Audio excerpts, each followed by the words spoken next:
I should say this. Please subscribe, like all that jazz. Please do all that stuff. I'm so bad at the stuff. Okay, Javi. Keep in line with the themes.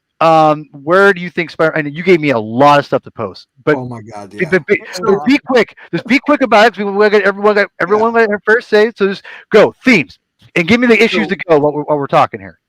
it's going to be a little similar to Nico.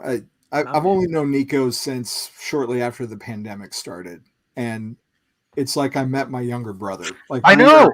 I we feel are you. so in line My on so brother. many things. So like this guy, it's all about going to college. We shared the same cover.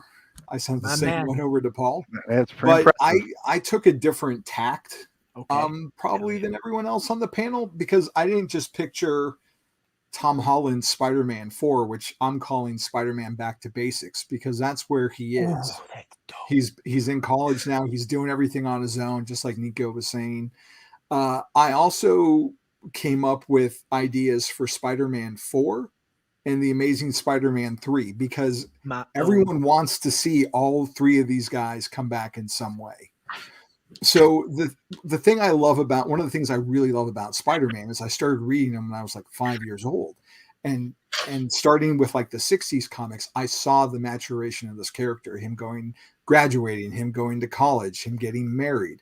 So that's what I want to see with him on the big screen. So Spider-Man 4 finds Toby back in his reality right at the end of No Way Home, and he gets a splitting headache immediately because he's getting two timelines mixed in his head, more than two timelines, because now Norman's alive. Now Doc Ock is alive. And so he goes straight home to MJ. That's pretty good. I like and that. and he wants to make sure that she's okay first and foremost. And he's like, "Are we getting married still?" And she's like, "Yeah." Yeah, we are. Like nothing happened. Where did you go? So he tells her everything, and now we find out that Norman's back to normal, running Oscorp. He's brought Harry under his wing. And Harry's starting to take over the company, but he's having trouble balancing his work and home life. And Liz wants to leave him. She wants to separate and take Normie with him. So that spirals Harry to start using drugs, which then when he gets hospitalized for overdosing, the Goblin persona snaps. This is so dope. Over with Norman again. And the voice calls to him like we've seen it do a million times before, and it takes him back to one of his old labs. And so while now he's the Goblin again, but he doesn't have the Goblin strength because of what they did in No Way Home. He's got to refigure the formula to overcome what they did. So in the meantime, he can't kill Aunt May because one, he already did that and he doesn't want to repeat himself.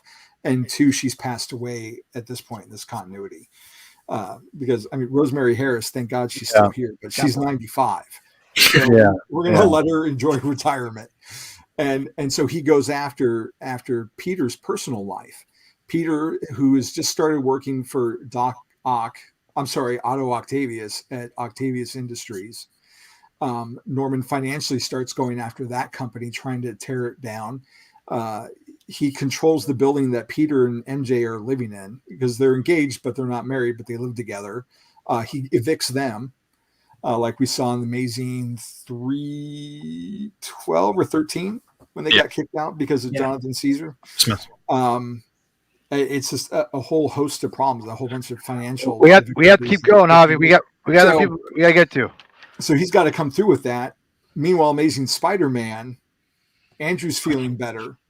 He goes back home to Aunt May. She notices he's different. She's like, "Hey, one of my nurse friends, Anna Watson, I want you to meet her niece."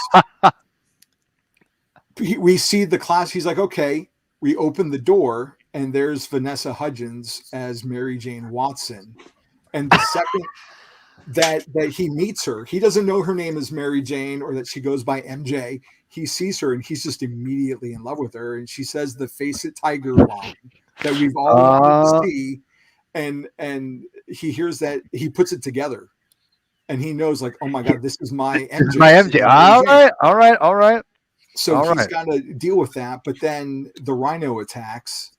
Hold on, I'll find that. She goes with them.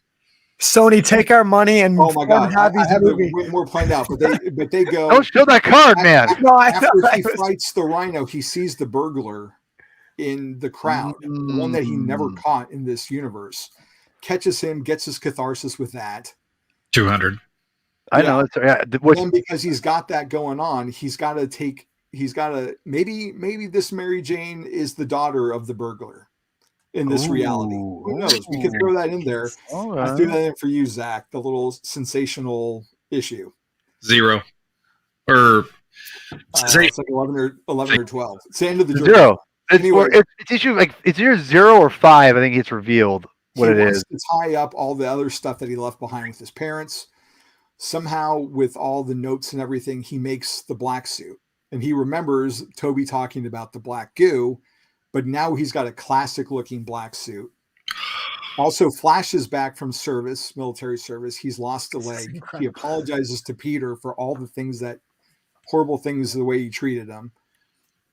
Somehow, the suit comes off of Peter, goes on to Flash, who becomes Venom, but through his heroism, he leads the way to change Flash, and Flash becomes Venom because he's very angry at everything that's happened to him. So that rage fuels him. But then he uses Spidey as his role model. He becomes Agent Venom. Wow. All right. Yeah.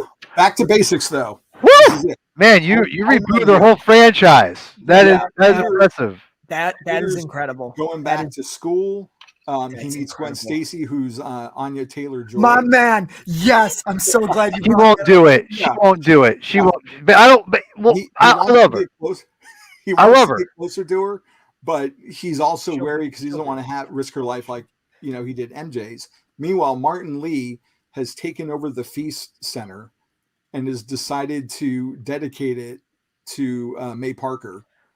So Peter shows up for a gala for that. No one knows that he's connected to her, but the Hobgoblin attacks it because while I want this to be in the MCU, I don't want to be burdened with another Marvel hero unless it's a quick cameo.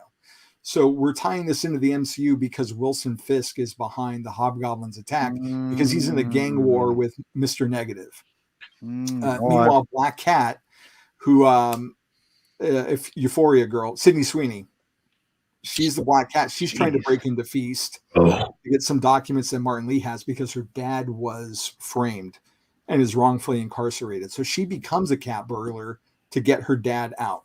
So Peter starts to feel for Black Cat because here's someone who can handle herself, but he kind of has a thing for Gwen too. Right. We have the Hobgoblin. The Hobgoblin's going to be a I gotta go. Hobgoblin trilogy. Hobgoblin trilogy. Still going. Light Triangle with Peter and Mary Jane and Gwen Stacy over 3 movies with Black Cat maybe off to the side. All right. Woo! Yeah, that's a mic drop. All right, we can see Javi later. He did. He did it all. Pour it out. Chris, that's hard stuff to follow up. That's a pretty good one. All right, Reverend, you still got this. What themes are we going with you, sir? Well, are we following Elvis here? Pretty much. Thank you very much. Look, I only know what